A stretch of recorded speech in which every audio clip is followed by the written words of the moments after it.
शुक्लां ब्रह्मविचारसारपरमामाद्यां जगद्व्यापिनीं वीणापुस्तकधारिणीमभयदां जाड्यान्धकारापहां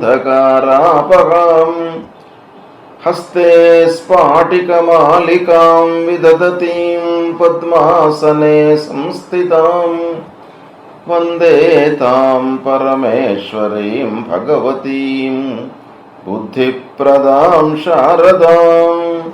श्री महागणाधिपतये नमः। श्री महासरस्वत्यै नमः। శ్రీ గురుభ్యో నమః. 2024 సంవత్సరం మార్చి నెల లోపల మేషరాశి వారికి గోచార ఫలితాలు ఎలా ఉంటాయో తెలుసుకుందాం.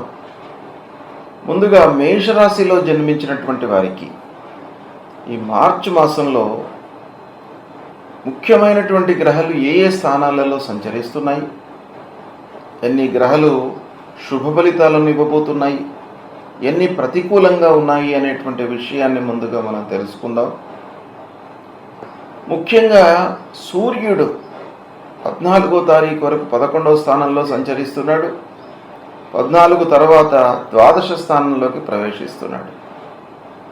అంటే సూర్యుడి యొక్క సంచారము మొదటి 14 రోజులు దాదాపు మాసార్థం బాగా ఉంది. 11వ స్థానంలో సంచరిస్తున్నాడు, అనుకూలమైనటువంటి సంచారం. దాని తర్వాత ద్వాదశంలోకి ప్రవేశిస్తున్నాడు, ఇది ప్రతికూలంగా ఉంటుంది.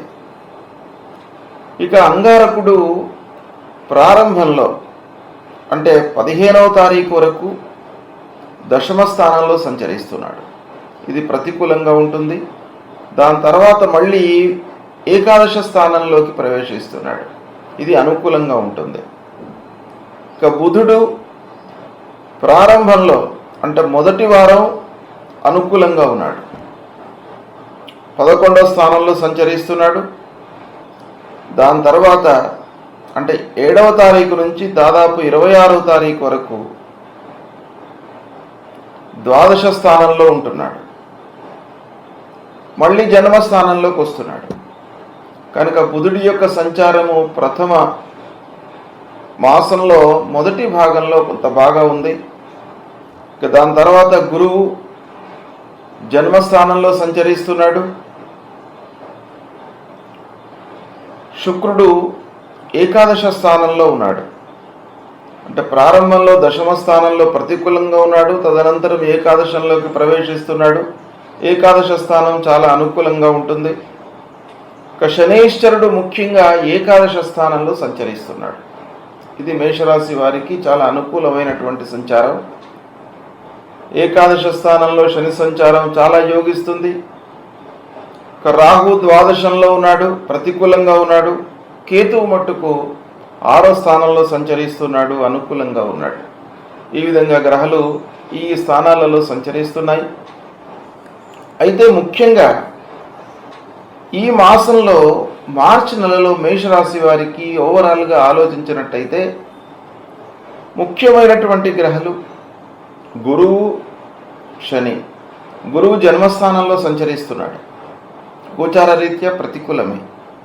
అయినప్పటికీ మేషరాశి వారికి భాగ్యస్థానాధిపతి లగ్నంలో అంటే మొదటి స్థానంలో సంచరిస్తున్నాడు, ఇది కొంతవరకు కలిసి వచ్చేటువంటి అంశం. గోచార రీత్యా జన్మస్థానము ప్రతికూలమే అయినప్పటికీ ఆధిపత్యాన్ని మనం లెక్కలోకి తీసుకున్నట్టయితే గురు సంచారము కూడాను ఈ రాశి వారికి యోగిస్తుంది. ఇక శని బాగా ఉన్నాడు, రాహు బాగా లేడు, కేతు బాగా ఉన్నాడు. అయితే ముఖ్యంగా సూర్యుడి యొక్క సంచారము 15 రోజులు అనుకూలంగా ఉంది. ఇవన్నీ కూడాను మనం ఆలోచించినట్టయితే ఈ మేషరాశి వారికి ఓవరాల్గా గ్రహస్థితి అనుకూలంగానే ఉంటుంది. ఇకపోతే 1-2 వారాలు మట్టుకు బాగా కలిసి వస్తాయి. అందులో మొత్తం నెల లోపల మొదటి 2 వారాలు చాలా అనుకూలిస్తాయి, బాగా కలిసి వస్తుంది. ఉద్యోగ ప్రయత్నాలలో ఉన్నటువంటి వారికి ముఖ్యంగా చదువు పూర్తి అయ్యి ఉద్యోగ ప్రయత్నాలలో ఉన్నటువంటి వారికి ఉద్యోగాలు 1-2 ఉద్యోగాలు మీకు ఆకస్మికంగా వచ్చేటువంటి అవకాశాలు ఉన్నాయి. మీరే నిర్ణయం చేసుకోవాలి ఎందులో జాయిన్ కావాలి అనేటువంటి విషయాన్ని. అలాంటి అవకాశం కనబడుతుంది. మొదటి 2 వారాల్లో ఉద్యోగంలో మీకు సానుకూలత ఉంది, అంటే ప్రయత్నాలు ఫలిస్తాయి. కొత్త ఉద్యోగంలో చేరేటువంటి అవకాశాలు బాగా కనబడుతున్నాయి. దాన్ని సద్వినియోగం చేసుకోండి. మంచి ఉద్యోగంలో చేరండి. స్థిరత్వానికై పాటుపడండి. ఇక కొంత తాత్కాలికంగా కూడాను, అంటే ఈ 1-2 వారాల తర్వాత 3-4 వారాలలో ఉద్యోగంలో కొంత అస్థిరత ఉంటుంది. కనుక మీరేం చేయాలి? మొదటిలోనే ఉద్యోగం కొరకై ప్రయత్నిస్తున్నటువంటి వాళ్ళు 1-2 వారాల లోపల ఉద్యోగం రాగానే మీరు జాయిన్ అయిపోండి. తాత్సారం చేసి 1-4 ఆలోచిస్తాను అనేటప్పటికీ మళ్ళీ ఆ 2 వారాలు వెళ్ళిపోతాయి. మళ్ళీ సూర్యుడు మీకు ద్వాదశ స్థానంలోకి వస్తాడు. అప్పుడు మళ్ళీ ఉద్యోగంలో మీకు అస్థిరత ఏర్పడేటువంటి అవకాశాలు ఉన్నాయి. కనుక ప్రారంభంలోనే మీరు ఉద్యోగంలో జాయిన్ అయిపోండి. ఉద్యోగం కొరకు ప్రయత్నిస్తున్నటువంటి వాళ్ళు, అది తాత్కాలిక ఉద్యోగం అయినప్పటికీ పర్వాలేదు, కొంత మీకు అనుకూలంగా ఉంది అని అనుకుంటే మీరు జాయిన్ అయిపోండి. ఇక ఆరోగ్యము నిలకడగానే ఉంటుంది. ఆరోగ్య సమస్యలు ఏమీ కనబడట్లేదు. అయితే 3-4 వారాలలో మట్టుకు ఆరోగ్యంపై మీరు శ్రద్ధ చూపండి. 3-4 వారాలలో వర్క్ లోడ్ పెరిగేటువంటి అవకాశాలు ఉన్నాయి. మీరు చేస్తూ ఉన్నటువంటి వృత్తి లోపల కొన్ని ఇబ్బందులు, అంటే మీకు ఒక బాధ్యతాయుతమైనటువంటి పనులను అప్పజెప్పేటువంటి అవకాశాలు ఉన్నాయి ఆఫీసులో. తద్వారా కొంత భారం ఫీల్ అవుతారు. బరువు బాధ్యతలు పెరగడం మూలకంగా ఆరోగ్యాన్ని నిర్లక్ష్యం చేసేటువంటి అవకాశాలు కనబడుతున్నాయి 3-4 వారాలలో. కనుక ఆరోగ్యంపై మీరు శ్రద్ధ చూపాలి. ఇకపోతే బంధువర్గము, ఫ్రెండ్ సర్కిల్, రిలేటివ్స్, దగ్గర వాళ్ళు, వీళ్ళందరి యొక్క సహాయ సహకారాలు మీకు అందుతాయి. కనుక స్నేహితుల మూలకంగా మీకు కొన్ని నిలిచిపోయినటువంటి పనుల లోపల వారి యొక్క సహాయ సహకారాలు అందడంతో మళ్ళీ ఆ పనులలో కదలిక వచ్చేటువంటి అవకాశాలు బాగా కనబడుతున్నాయి. చిన్ననాటి స్నేహితులను కలుసుకుంటారు. చిన్నప్పుడు కలిసి చదువుకున్నటువంటి ఫ్రెండ్స్, చిన్నప్పుడు కలిసి ఉద్యోగం చేసినటువంటి ఫ్రెండ్స్, వీళ్ళందరినీ కూడాను మీరు మళ్ళీ తిరిగి కలుసుకునేటువంటి అవకాశాలు బాగా కనబడుతున్నాయి. వారితో కొంత హ్యాపీగా కాలం గడిపేటువంటి అవకాశం కూడాను మీకు ఉంది. ఇక వ్యాపారస్తుల విషయం ఆలోచించినట్టయితే వ్యాపారులకు బాగానే ఉంటుంది. ఈ మాసం ప్రారంభంలో మీరు మంచి నిర్ణయాలు తీసుకుంటారు. వ్యాపారంలో మంచి పెట్టుబడులు పెడతారు. సమాజానికి, జనానికి ఏది అవసరము అనేటువంటి విషయాన్ని మీరు చాలా ఆలోచించి దానికి అనుగుణంగా పెట్టుబడులు పెట్టేటువంటి అవకాశాలు బాగా ఉన్నాయి. అంటే మార్కెట్ను మీరు బాగా స్టడీ చేసి పెట్టుబడులు పెట్టేటువంటి అవకాశాలు బాగా కనబడుతున్నాయి. కనుక దాన్ని సద్వినియోగం చేసుకోండి. వ్యాపారస్తులు బాగా లాభించేటువంటి అవకాశం ఉంది. ఇకపోతే ఆదాయము, ఓవరాల్గా ఆలోచించినట్టయితే ఆదాయానికి మీకు ఏమీ ఇబ్బంది లేదు. డబ్బు పుష్కలంగా మీకు చేతికి అందుతుంది. చేతిలో 4 డబ్బులు ఉంటాయి. పెట్టుబడులపై మనస్సు నిలపండి. ఎందుకంటే ఆదాయము మీకు బాగా ఉంది గనక మీరు ఏం చేయాలి? దాన్ని ద్విగుణీకృతంగా, అంటే దాన్ని పెంచడానికి ప్రయత్నాలు చేసుకోవాలి. అంటే సరి అయిన సమయం లోపల మంచి ఇన్వెస్ట్మెంట్స్ చేయండి. మీకు శని బాగా అనుకూలంగా ఉన్నాడు కనుక మీకు బాగా కలిసి వస్తుంది. ఇకపోతే కొత్త వ్యాపారాలపై కూడాను మనసు నిలుపుతారు.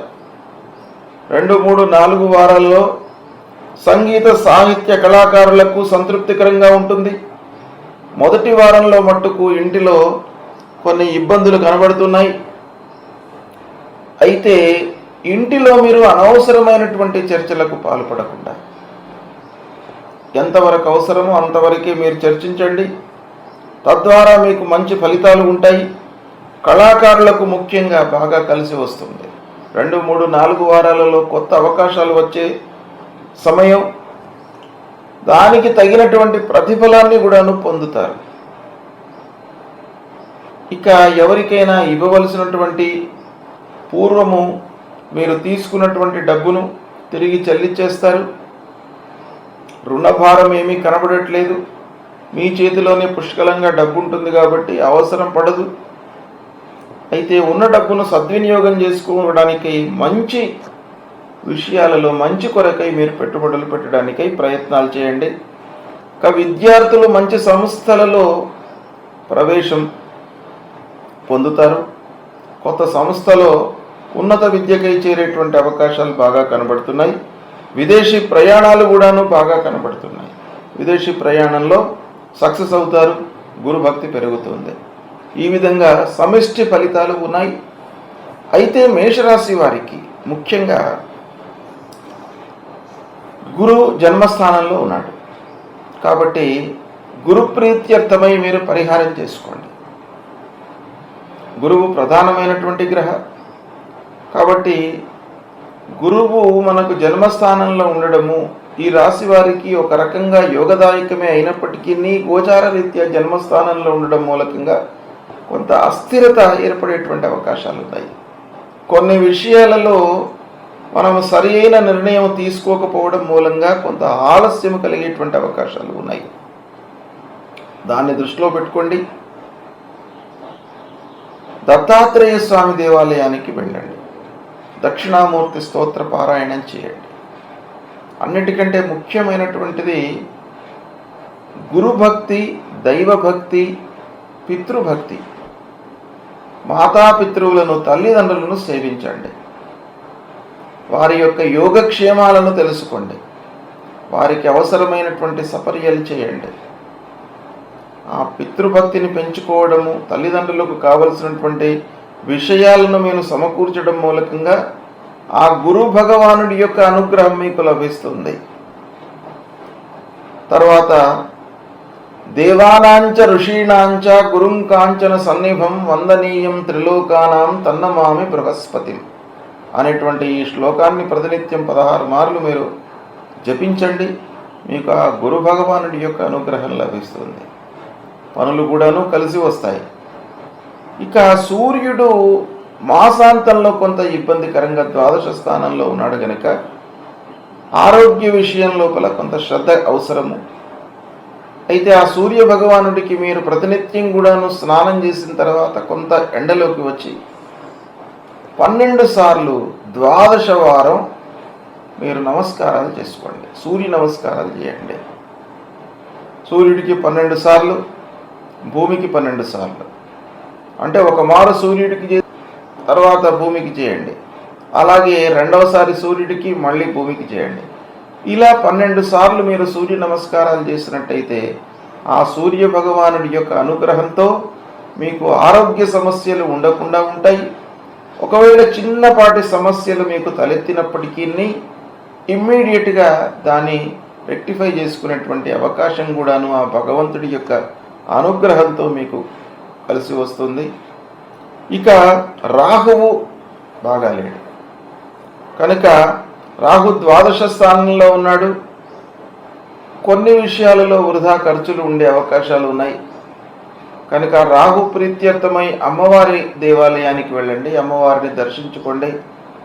లేదా ప్రతినిత్యం కూడాను అమ్మవారికి సంబంధించినటువంటి శ్లోకాన్ని పఠన చేయండి.